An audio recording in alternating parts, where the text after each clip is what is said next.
Aussi étrange que la providence ait pu lui sembler, lorsque d'un regard, l'apôtre Paul fit pour la première fois le tour de son appartement, et non des moindres, considéra son garde romain et sa chaîne. Il a vite réalisé que ceci pourrait être la grande opportunité qu'il avait tant attendue. Il semblerait très fortement qu'au moment même où cette réalisation se présentait à lui, et peut-être dans les longues nuits alors que les visiteurs s'en étaient allés, il devint presque submergé par l'afflux de cette provision de révélation. Par la façon de présenter le style aussi bien que par la substance de ce qu'il a alors couché par écrit, l'apôtre Paul avait immédiatement à l'esprit ses églises en Asie, bien que le Seigneur eût des intentions bien plus grandes. Et ce qu'il a écrit était destiné à circuler parmi eux. Probablement un espace blanc a été laissé pour être complété et y inscrire le nom particulier sous la forme au sein, et qui sont A. Le nom Éphèse ne figure pas sur les plus anciens manuscrits.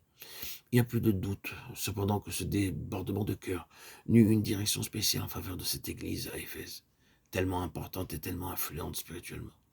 Ce détail peut être d'importance secondaire dans la perspective de l'intention divine, tellement plus grande par le moyen de cette inspiration. En tant que première impression, c'est son style qui a une grande importance. L'épître aux Éphésiens, ainsi appelée, est écrite en termes superlatifs. Regardez certains de ces superlatifs. L'infinie grandeur de sa puissance, 1,19. La plénitude de celui qui remplit tout en tous, 1,23. L'infinie richesse de sa grâce, 2,7. Des richesses incompréhensibles de Christ, 3,8.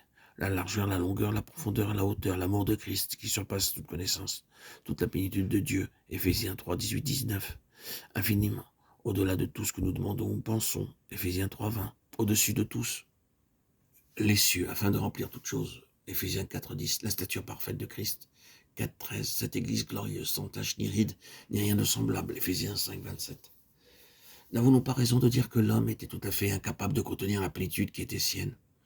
Cela transparaît non seulement par ses expressions, mais aussi par sa forme grammaticale.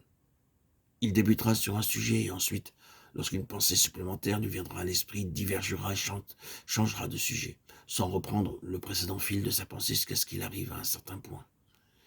Dans le Nouveau Testament, la plus longue phrase sans un point se trouve dans cet épître aux Éphésiens. Il est trop rempli et trop empressé pour s'arrêter à des considérations techniques littéraires. Les vannes des masses d'eau sont ouvertes, et comme un torrent, il déverse cette plénitude si longtemps contenue.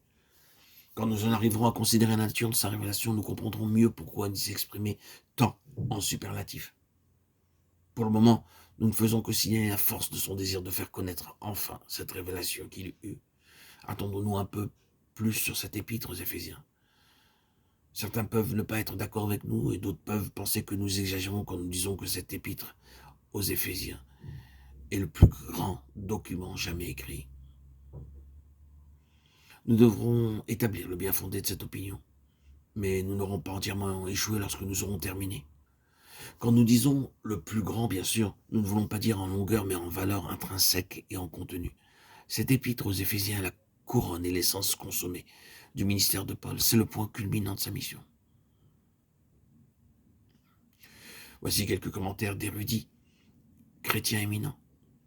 Pour l'un d'entre eux, c'est l'exposé complet, le plus vaste que le Nouveau Testament contient à propos de la signification de la religion chrétienne, fusionnant comme nulle part ailleurs ses aspects évangéliques, spirituels, moraux et universels.